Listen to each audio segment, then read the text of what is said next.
Greetings and salutations, guys. Eric here with my review of Despicable Me 4, which, as the title insinuates, is the fourth movie in the Despicable Me franchise, but really the sixth, because there's also been the two Minions movies, and man, the last one had Gru in it and was just a Despicable Me movie set earlier. So a lot of Despicable Me in the past 14 years since this franchise began. And, you know, I reviewed Kung Fu Panda 4 a few months ago and noted that, like you might expect from a series like that on its fourth film, it wasn't at its best anymore, even though I still enjoyed that movie.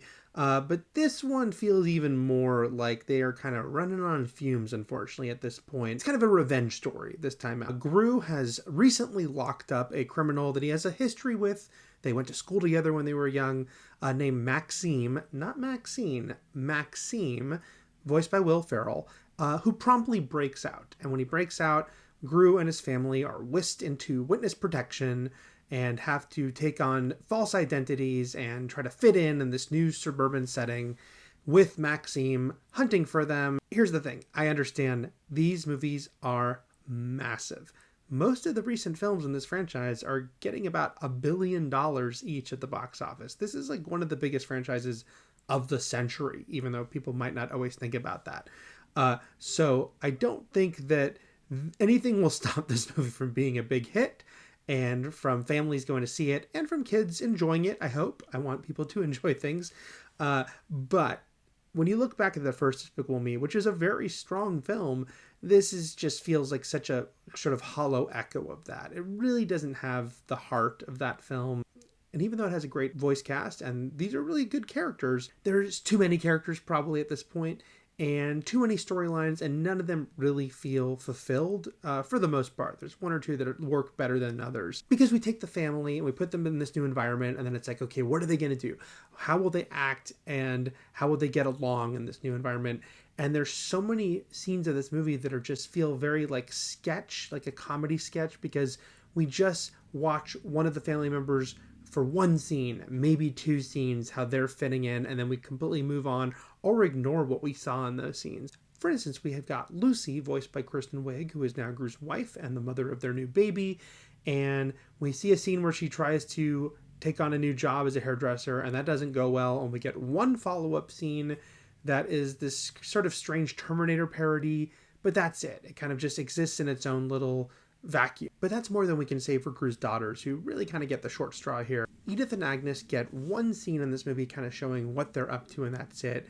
But I'm actually more frustrated with the way they handle Margot in this movie, the oldest daughter, because she gets this sort of strange undercurrent of a subplot where she's the one feeling the most insecure about going to a new school, and she has some dialogue that alludes to some bullying going on, and then it's kind of dropped. It's never really followed up on. And what really makes it strange is the movie's strongest subplot and how it kind of feels like a strange off-balance thing when you look at what they do with Margot or what they don't do with Margot. The best part of this movie is Gru getting a sidekick, whether he likes it or not, who is the daughter of the neighbors in the new town they're living in, Poppy, voiced by Joey King. And she immediately knows who Gru is and doesn't buy his fake identity. And she says, I want to be a supervillain like you. And I'm basically blackmailing you into taking me under your wing and making me your protege. This is a fun subplot. She is a fun character. And her kind of going out on, adventures with Gru and the Minions gives you some of the most entertaining aspects of the film. What makes this a strange storytelling choice is she is the classmate of Margot. And one of two things could have happened here, which would have made sense, but they're both kind of ignored, which is either don't even have the Poppy character, and this movie could be about Margot deciding she wants to be Gru's sidekick, and how does that dynamic go? Or Poppy becomes his sidekick, and it's a story about Margot feeling neglected, feeling like, wow, I can't fit in the school, and now my dad has a partner who's like my classmate, but not me, and how might that all intersect and how they can sort of figure that out. But instead, it's just kind of all pushed to the side. Margot's not having a great time at school, but it's never followed up on. Gru has this new sidekick, Poppy, and it doesn't really seem to matter to Margot or her storyline. It's just kind of a strange thing about the film. Though the film in general is kind of just this real strange mishmash of scenes and characters and plot lines that don't really develop. A big example of that is Maxime, who is the main villain and who they got Will Ferrell to voice this character, and there's kind of a fun undercurrent there of Will Ferrell versus Steve Carell. But Maxime is not a very interesting character. He's just sort of a mad scientist who can transform into a cockroach, which I guess is interesting. But there's not a lot of there for Will Ferrell to play. And he has a couple of fun little moments. There's a scene where he's trying to use the card reader at a gas station and it's driving him crazy. It's amusing. But it just feels like that character, there could have been so much more done with him. And the movie kind of forgets about him for long periods of time because it's juggling so much. And I haven't really talked about the Minions much yet, except in passing. Well, guess what? They're pretty prominent here, which is not shocking. They are going to be prominent in every Despicable Me movie. They're very popular characters, which I get. But in this movie, they kind of double up on that, right? Because some of the Minions go with Gru and the family, but the majority of them go back with the government, which is where we get the Mega Minions subplot that has been a huge focus of the marketing campaign in this movie, where a group of them are taken, experimented on, and given superpowers. And again, there's some fun physical comedy here and some fun visuals with what happens with these minions, but it actually feels like it's kind of part of a different movie, like it should have been its own Minions movie. They are so disconnected with what's happening. And yes, at the end of the film, the Mega Minions are going to come back into contact with Gru and the others, but it feels kind of strangely cursory, like they had to remember, oh yeah, the Mega Minions need to come back into play because we created them.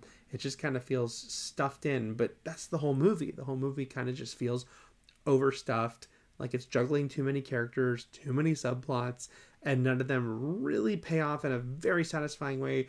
There's very little emotional payoff. As a slapstick Despicable Me movie, it has its moments, but I think a lot of them kind of fall flat. It's less funny than a lot of the other movies in the franchise are. Even the audience I saw it with, which had a lot of kids in it, I felt like were quiet for a lot longer stretches. And then something very funny would happen and everyone would laugh and the kids would laugh a lot. But it just feels like this one, I don't know, it just didn't come together. Very talented people worked on this movie. The writers this time are Ken Dario and Mike White. Ken Dario co-created this franchise and has written all the films. And he also co-created a wonderful TV show that you should check out if you haven't seen on Apple called Schmigadoon. Really love that series. And Mike White, of course, is the creator of The White Lotus, a very acclaimed series. He also wrote School of Rock. He also was a contestant on Survivor, David versus Goliath, which is one of the best seasons and one of the best shows ever. But this is not either of their best work this time out. There's so many cooks in the kitchen, especially on animated movies where, the movie gets redone a lot along the way. And who knows why this one didn't come together. It happens. And again, it probably won't affect the box office that much. But it also feels like because this series is so huge and so important to Universal at this point, that they could do more with this. And we've seen this franchise be funnier and be more clever and be more heartwarming. And this time it kind of feels like they're coasting. And they can kind of do that at this point, I suppose, with Despicable Me, but they don't have to. And they can do better. They have done better. And this will almost certainly not be the final film in the franchise, but hopefully next time out, they're a little more inspired. Everything comes together a little better because we know that they're capable of that because we've seen it before. So those are my thoughts on Despicable Me 4, which is opening everywhere this weekend, probably going to make all the money this weekend, and continue a nice run of movies that have been very successful the past month, which is great because May had some financial duds, even though there were some good movies there. So it's nice to see movies doing better because I want movies to flourish and I want people to go to the theaters. And so even though Despicable Me 4, I don't think is the best example of a movie out right now, it's not the best animated sequel out right now, but I still want people to pack in movie theaters and enjoy themselves and enjoy the air conditioning. So if you have yet to like and subscribe, and you could do so, that would be much appreciated.